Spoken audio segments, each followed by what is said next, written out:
Assalamualaikum warahmatullahi wabarakatuh. Perkenalkan, nama saya Andri Usman Kilo, calon guru penggerak angkatan 10 dari SMP Negeri 1 Pawiaman, Kabupaten Bualemo. Pada video kali ini saya akan mewawancarai dua kepala sekolah, yakni di mana saya bertugas Bapak Rustam Dr. SPD MSI, Kepala SMP Negeri 1 Pawiaman, dan juga Kepala SMP Negeri 5 Pawiaman, yakni Ibu Perti Oja MPD. Mari kita saksikan.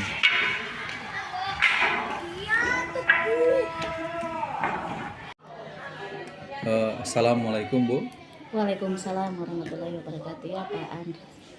Terima kasih telah meluangkan waktu untuk saya wawancarai terkait pemenuhan tugas saya sebagai calon guru penggerak angkatan 10, khususnya di modul 3.1, yakni pengambilan keputusan berbasis nilai-nilai kebajikan sebagai pemimpin. Saya di sini Bu hanya ingin belajar banyak dari pengalaman Ibu terkait pengambilan keputusan, khususnya kasus-kasus yang Ibu hadapi, baik itu kasus dilematika maupun kasus bujukan moral. Ya, jadi Bu, di kasus-kasus yang Ibu hadapi ini, kira-kira bagaimana cara Ibu mengidentifikasi apakah kasus-kasus ini termasuk dilematika ataupun kasus bujukan moral? Kira-kira mengidentifikasinya bagaimana Bu? Oke, terima kasih Pak Andri sudah mempercayai saya untuk diwawancarai. Tapi sebelumnya mungkin kita bisa membedakan antara kasus yang termasuk dilema dengan bujukan moral. Ya. Jadi mungkin saya perlu mengetahui dulu perbedaan antara kedua kasus ini. Oke. Supaya saya bisa. Iya Bu, benar sekali Bu. Jadi kasus-kasus dilematika itu Ibu kasus-kasus bisa dibilang benar lawan benar. Ya. Jadi Itu misalkan dilema, dilematika. Kemudian kalau misalkan bujukan moral itu biasanya benar lawan salah. ya. Ya. Mungkin saya bisa kasih contoh ketika ada dua pilihan yang menurut Ibu, kedua-dua ini ada benarnya, kedua-dua ini ada nilai kebajikannya. Nah, kira-kira bagaimana Ibu cara mengidentifikasi bahwa itu kasus termasuk dilema atau bujukan moral?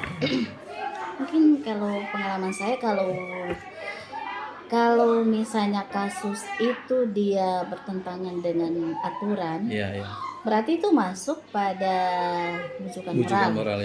Iya. Tapi kalau misalnya kita masih bimbang karena kayaknya ini kalau kedua-duanya ini tidak menyalahi aturan. Nah, itu mungkin termasuk pada dilema. Kasus dilema ya. Jadi acuannya adalah aturan. Kebijakan. Jadi aturan Ibu ya. Oke. Ya. Jadi pertanyaan berikutnya Bu, ketika Ibu telah menentukan bahwa ini kasus bujukan moral ataupun kasus dilematika, kira-kira bagaimana Ibu menjalankan pengambilan keputusan, terutama di kasus yang dilematika Ibu, yang sama-sama punya nilai kebajikan yang benar? Kalau ini tingkat kesulitannya ini sudah tinggi kalau yang sudah di dilema ini. Mendingan kita kalau ini termasuk bujukan moral. Tapi kalau sudah masuk di dilema itu yang setiap pemimpin punya tantangan yang besar. Dan itu rata-rata tiap pemimpin yang termasuk kepala sekolah banyak menghadapi itu yang termasuk pada kasus dilema. Pernah hadapi ini yang dilema ini antara siswa. Kebanyakan juga antara dilema itu di siswa. Keputusan kita terhadap siswa. Dan biasa itu kita rasakan di saat rapat. Biasa itu. Iya. Nah, kebetulan saya punya ini belum dirapat, tapi ini siswa kelas 9. Siswa kelas 9 dia hanya tinggal 3 bulan. 3 bulan ujian sekolah. Kemudian dia ada melakukan perkelahian. Jadi melanggar tata tertib sekolah. baru juga sudah menggunakan senjata tajam. Oh, so bawa barang Iya, tajam ya. coba bawa barang tajam. Tajam. Jadi oleh sebab itu ya langsung ke kepolisian. Nah, di sini yang sudah ada dilema. Ada guru-guru, Bu, kasih keluar saja. Kan? Iya.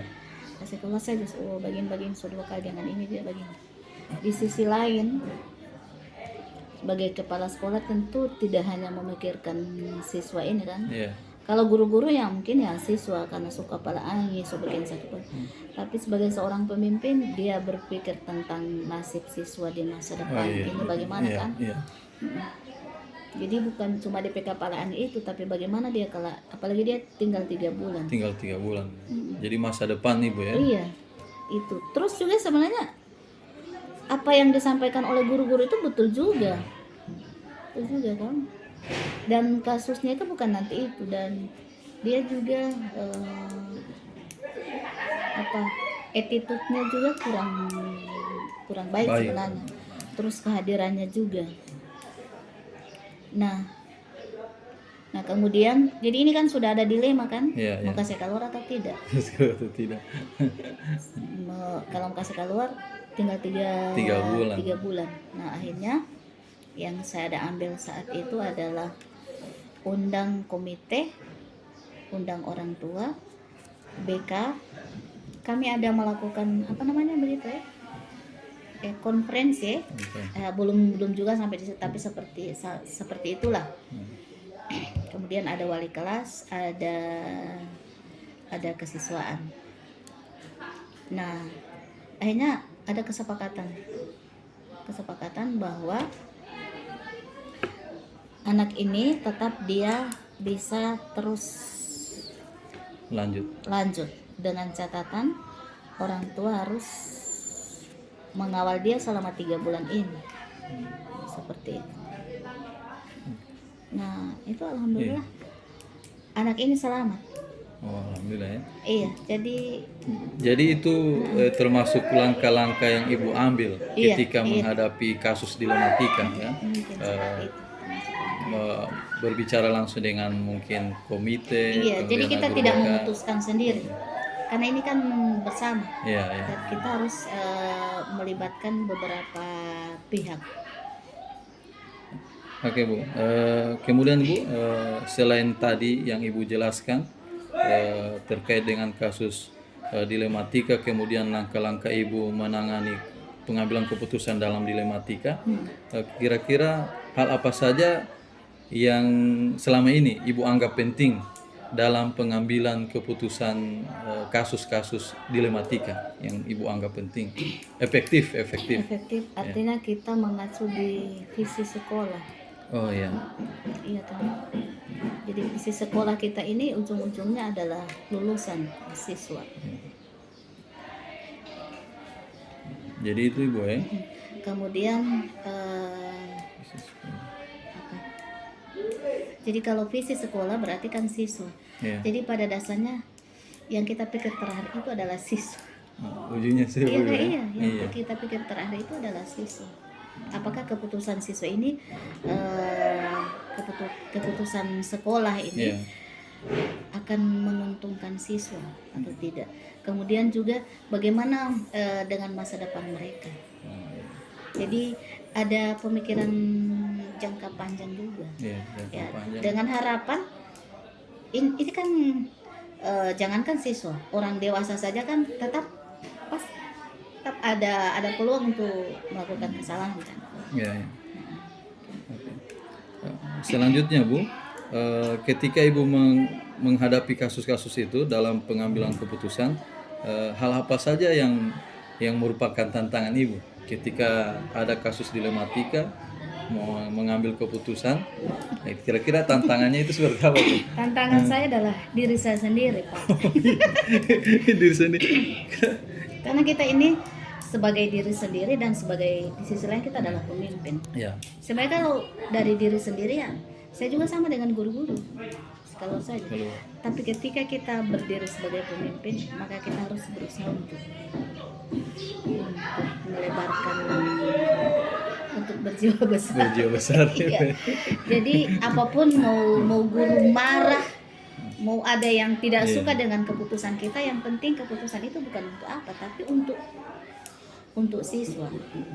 Dan bagi guru-guru itu, bagi pendidik itu sering dirasakan, oh ini misalnya, oh ini anak ini yang dulu waktu rapat orang ada baku ini akan sampai baku salah paham Salah antara paham guru, antar akhirnya guru, ya. alhamdulillah dia berhasil, Berhasil kan? lah, Nah, itu yang kita iya. ingat. Jadi begitu Bu ya. Kalau di Tantangan, paradigma iya. itu ya jangka panjang Bu ya, Tantangan, tetap. iya. Jadi tantangan itu adalah diri saya sendiri. Saya sebagai seorang perempuan tentu peka dengan Iya. hal yang begitu kan, Iya. tapi sebagai seorang pemimpin, Iya. kamu harus menguatkan diri. Jadi ada prinsip pengambilan berbasis hasil akhir Ibu ya. Iya. Iya. Hasil akhirnya seperti apa? Ya, jadi Bu, selanjutnya ketika dalam penyelesaian kasus dilematika itu, apakah Ibu sesuai jadwalnya, Ibu buatkan jadwalnya, atau ketika ada kasusnya langsung diselesaikan di tempat itu, Kondisional. di kondisional? Iya. Kalau memang harus diselesaikan saat itu ya tidak boleh menunggu nanti dijadwalkan. Iya. Contoh yang seperti tadi itu, karena nanti dijadwalkan nih anak dia harus somole bemotai. Lama Bu ya. Apalagi kalau kasus guru dengan masyarakat atau antara sekolah lah dengan Iya. masyarakat, itu harus segera Pak. Kalau tidak akan ada pihak ketiga. Mau Iya. tunggangi Bu ya. Iya, Yang- akan ada pihak ketiga yang ini kan biasa. Oke Bu, jadi sesuai kondisional ya. Sesuai kalau Kasusnya. memang ada hal yang bisa dijadwalkan, Iya. yang mungkin Bisa. kita bisa tunda dulu, tidak kita bahas saat itu. Oke Bu, selanjutnya Bu, mungkin ini merupakan pertanyaan terakhir. Iya. Kira-kira adakah seseorang atau faktor-faktor yang selama ini mempermudah Ibu atau membantu Ibu dalam pengambilan keputusan, khususnya di kasus-kasus dilematika ini? Iya. Kalau ini kan masalah keputusan di sekolah. Iya. Jadi yang membantu saya tentu adalah guru-guru. Iya kan? Iya, Tetap iya. apapun pendapat itu tetap kita harus diskusi dulu. Diskusi.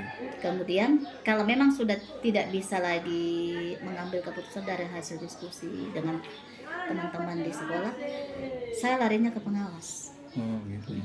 Kalau tidak ada titik temu Ibu larinya ke Ke pengawas. pengawas itu. Dan itu memang sudah beberapa kali saya lakukan. Selama masih boleh Iya. dibahas di tingkatan intern, di tingkatan sekolah. Ya. Tapi kalau sudah tidak bisa, Baru pengawas. ketika ke pengawas pasti ada solusi Ibu ya. ada. Solusi. Kalau yang jelas kalau yang di atas dari kita itu mereka punya mindset itu kan ini kan. Oh gitu Bu ya. Jadi Iya. Oke Bu. dan pernah bahkan Ya. saya ke kepala dinas. Oh, Jadi berjenjang ya, Ibu ya. apalagi soal kalau sudah menyangkut hal dengan masyarakat. masyarakat ya. Saya mau lari ke dinas itu. Solar kedisi Ibu.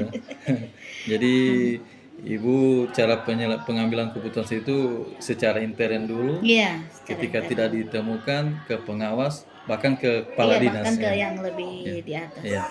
Bu, saya pikir mungkin sesingkat ini wawancara Iya. saya dengan Ibu, dan secara pribadi terkait percakapan saya dengan Ibu, banyak hal yang saya dapatkan Ibu terkait bagaimana pengambilan keputusan ketika menemukan kasus-kasus yang dilematika. Dan saya bersyukur sekali ini Ibu mendapatkan Sama-sama, pengalaman Ibu. dari Ibu. Insya Allah proses ini akan saya tindak lanjuti Iya. dan jadikan pengalaman dan pedoman saya di kemudian hari. Insya Terima Allah kasih Bu. calon pemimpin. Terima kasih Bu. Assalamualaikum Iya. warahmatullahi wabarakatuh. Waalaikumsalam warahmatullahi wabarakatuh. Assalamualaikum Pak. Waalaikumsalam warahmatullahi wabarakatuh. Terima kasih telah meluangkan waktu untuk saya wawancarai terkait tugas saya sebagai calon guru penggerak angkatan 10, khususnya pada modul 3.1, yakni pengambilan keputusan berbasis nilai-nilai kebajikan sebagai pemimpin. Saya di sini Pak hanya ingin belajar banyak dari pengalaman Bapak sebagai pimpinan di SMP Negeri 1 Pawiyaman ini. terkait dari mungkin cara Bapak mengambil keputusan dalam kasus-kasus, mungkin kasus dilematika ataupun kasus-kasus bujukan moral. Jadi Pak, kira-kira bagaimana cara Bapak mengidentifikasi kasus-kasus yang merupakan dilematika ataupun bujukan moral? Ya, terima kasih. Pertama-tama sebelum saya melihat itu permasalahan, saya identifikasi dulu. Yang pertama, saya cari tahu apa sebenarnya penyebabnya. Yang pertama, kemudian saya harus di sini bukan tersendiri. Saya berkolaborasi dengan wakil kepala sekolah, urusan kesiswaan dan guru BK. Sebelum saya menentukan masalah ini, itu saya pecahkan bersama dulu. Tapi persoalannya diseliduki dulu sampai kita lihat siapa yang salah sih, sehingga kita tahu mana melanggar etika itu. Ya. Oke, terima kasih Pak. Kemudian Pak, kira-kira bagaimana Bapak menjalankan pengambilan keputusan di sekolah Bapak terkait kasus-kasus dilematika atau kasus-kasus yang sama benarnya? Kira-kira bagaimana Pak cara Bapak menjalankannya? Seperti apa yang saya sampaikan di awal tadi, tidak serta-merta bahwa saya memutuskan, saya selaku kepala sekolah dan langsung memutuskan itu. Terlebih dahulu saya harus berkolaborasi, ya, mohon pertimbangan kebijakan dari teman-teman guru, ya, terutama wakil kepala sekolah, kesiswaan, dan kurikulum, seperti apa yang terjadi ini, paling itu saya mengambil kebijakan. Saya harus sharing dengan teman-teman. Oke. Kemudian pertanyaan berikutnya, langkah-langkah seperti apa yang biasa Bapak lakukan selain berkolaborasi dengan Wakasek dan mungkin guru-guru lain? Saya identiknya saya sendiri belum mencari. Sebelum saya berkolaborasi dengan teman-teman, saya cari tahu sendiri dulu. Sebagai pemimpin itu, dia harus cari tahu dulu. Setelah itu akan saya undang mereka ini menyampaikan persepsi. Itu kita berkolaborasi menentukan mana yang terbaik. Walaupun saya kepala sekolah harus tetap, tapi saya langkah saya awal itu saya sendiri dulu. Mencari sendiri dulu. Kemudian di samping itu ada beberapa orang termasuk di kepala sekolah saya tugaskan. Baru kita samakan persepsi sehingga kita menentukan tidak salah. Ya. Oke. Ya. Bagus sekali ya. Ternyata banyak sekali pengalaman Bapak dalam pengambilan keputusan. Kemudian Pak, hal apa saja yang Bapak anggap penting dalam pengambilan keputusan khususnya dalam kasus-kasus dilema ini, etika ini? Hal yang paling penting itu adalah berkolaborasi dengan teman-teman berdasarkan hasil musyawarah kita bersama. Kita dibentuk. Ya. Jadi itu efektif Pak dari kolaborasi itu. Ya, karena saya selaku pimpinan sudah mentang-mentang sudah menentukan tidak boleh. Tapi kita harus berkolaborasi kerjasama ya dengan teman-teman. Baru itu intinya di situ Pak. Ya. Kemudian Pak, hal apa saja yang menjadi tantangan Bapak ketika dalam pengambilan keputusan? Ya, jelas tidak ada suatu kebijakan itu dia mulus dan tidak ada juga dia. Tetapi ada kendala. Yang pertama, tingkat kesepahaman guru atau kita untuk menyamakan persepsi. Itu yang jelas. Kemudian yang kedua, tidak semua mereka ini sepakat dengan kita. Pasti ada yang bertolak belakang dengan hal ini. Sudah pasti tepatnya. Oke. Kemudian Pak, ketika dalam menyelesaikan satu kasus dalam pengambilan keputusan, apakah Bapak memiliki jadwalnya, disesuaikan jadwal atau langsung diselesaikan di tempat itu? Nah, tergantung. Tergantung. Ketika kalau dia biasa-biasa saja, ya langsung. Tapi kalau dia berat, jelas ada langkah-langkah yang kita harus lakukan. Kalau kita udah dulu, baru orang tua, apa semua, kan begitu. Kecuali dia kalau cuma masalah biasa, ya jelas kita saja bisa. Pada saat itu. Nah, kalau dia memang berat, jelas kita jadwalkan, besok datang atau nanti lusa datang, itu kan Oke. termasuk dijadwalkan. Iya, iya. Tapi kalau tidak parah langsung saat itu diselesaikan, kenapa nanti besok? Oke, jadi tergantung kondisi Ya kasus tergantung itu Pak ya. situasi persoalan itu Oh, siap. besar atau kecilnya ya tergantung Oh persoalan. iya, oke Pak. Kemudian yang mungkin ini pertanyaan terakhir Pak, adakah seseorang atau faktor-faktor yang selama ini mempermudah Bapak atau membantu Bapak dalam pengambilan keputusan terhadap kasus-kasus dilema etika yang Bapak hadapi? Jelas Pak, saya sampaikan tadi kan, yang pertama adalah dukungan dari teman-teman, berkolaborasi dengan teman-teman, sehingga seorang pemimpin itu jangan terlalu egois mengambil keputusan sendiri. Harusnya kita berkolaborasi, itu sendiri. Oke, iya. Supaya kita sama, salah semua, benar semua. Oke. Oke. Yang membantu saya kan adalah para guru ini. Bagus, iya. Ya, tapi itu pun tidak semuanya, hanya beberapa orang saja yang penuntut kebijakan. Nah, itu ya. Jadi yang membantu Bapak dalam pengambilan keputusan itu guru-guru tertentu yang Bapak Ya. pilih ya. Oke. Jadi Pak, saya pikir hanya demikian pertanyaan saya. Dari percakapan kita ini, hasil wawancara ini banyak pelajaran yang saya dapatkan. Ya. Jadi insya Allah ke depannya bagaimana saya pengambilan keputusan, insya Allah ini bisa jadi modal saya dalam pengambilan keputusan. Dan ini juga saya bukan memberi Bapak. Siap ya. Mungkin juga suatu saat nanti akan Bapak jalan hal ini. Siap, bersama. siap. Ya. Terima kasih Pak. Oke Pak, Jadi, terima kasih. ya. Ya, terima kasih. Assalamualaikum warahmatullahi wabarakatuh. Waalaikumsalam warahmatullahi wabarakatuh.